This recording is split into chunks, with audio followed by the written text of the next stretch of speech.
What's up, everybody? Jake Noerker here on Tapped Out, BetQL Network, Odyssey app, or Twitch/BetQL.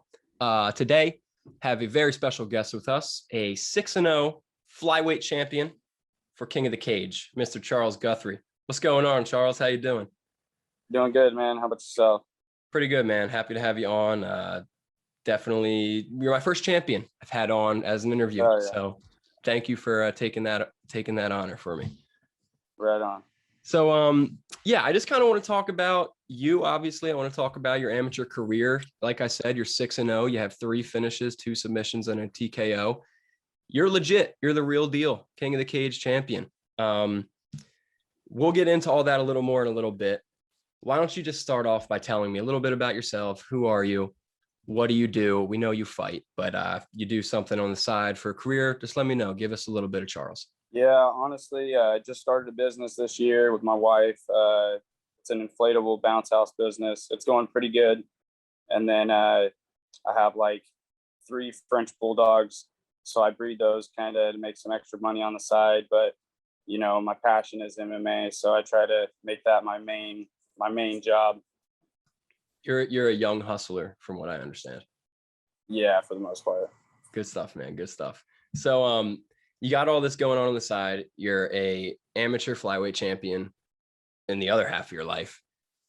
Being an amateur fighter, being a pro fighter, being any fighter, not an easy task. Very hard sport, a lot of dedication involved. Why don't you just start out by telling me, like, where do you train? Where are you from? If there's anyone notable at your gym, whether it's a coach or a fighter, who do you share the space with?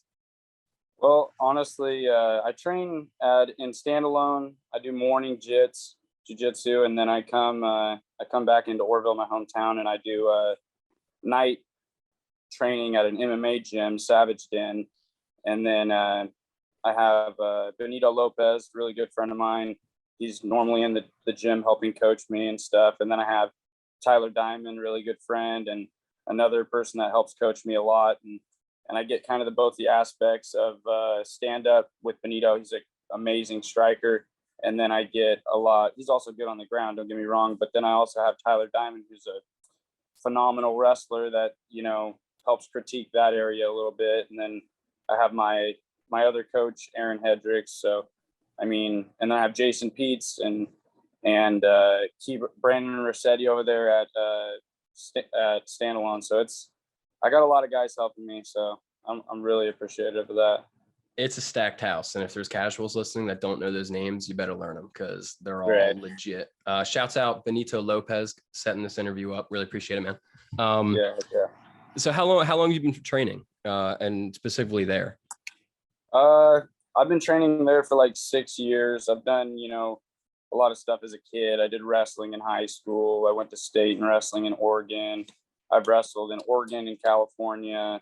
But, you know, these last 6 years, I've just been doing strictly MMA. I've done a little bit of jits. I need to get a little bit better at that, of course. But yeah, all in all, like, it's been a pretty long journey. Not too long so far. I'm excited to go pro here soon. So that'll be a whole nother journey on its own.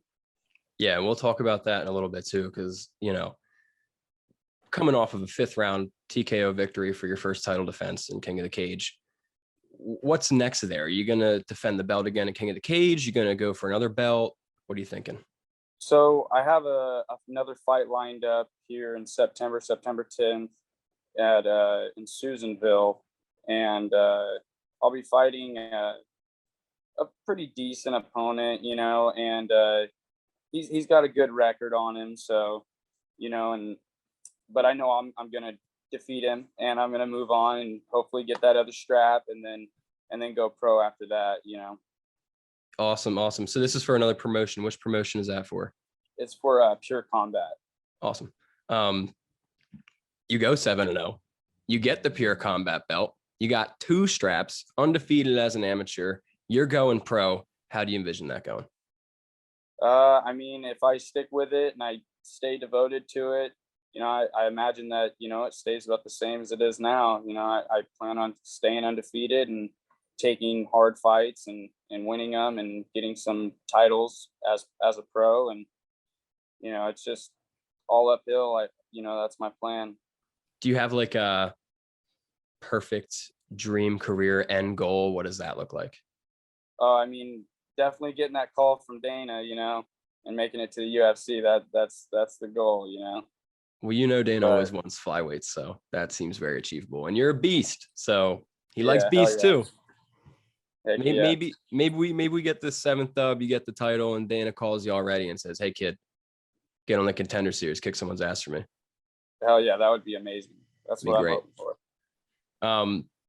So I mentioned earlier, as a fighter, how hard it is to be a fighter. I don't fight. I train a little bit, and I have a career on the side, and that's hard enough to balance as is. So for someone to be starting their own business, to be breeding dogs, and then you have a family, you go fight in the cage, you train all day, you put it on the line. How do you like balance that? What keeps you motivated when things get really rough? Well, I mean, my family has always pushed me to be a fighter. That's something I did as a kid. My wife's super into it too. My kids seem to love it. I got a 1-year-old and a 4-year-old, and the 4-year-old, yeah, he's always, cheering me on, "Oh, Dad, you gonna go fight?" and stuff. So I'm here just to set an example that, if you have a dream, chase it. That's the best thing in life, is just to try and do what you feel like you were here for. Hell yeah, man. That's good that your kids have that as a role model. I mean, my dad wasn't a cage fighter, but if he was, and I watched my dad beating people up when I was growing up, that gave me a lot of confidence. So that's awesome.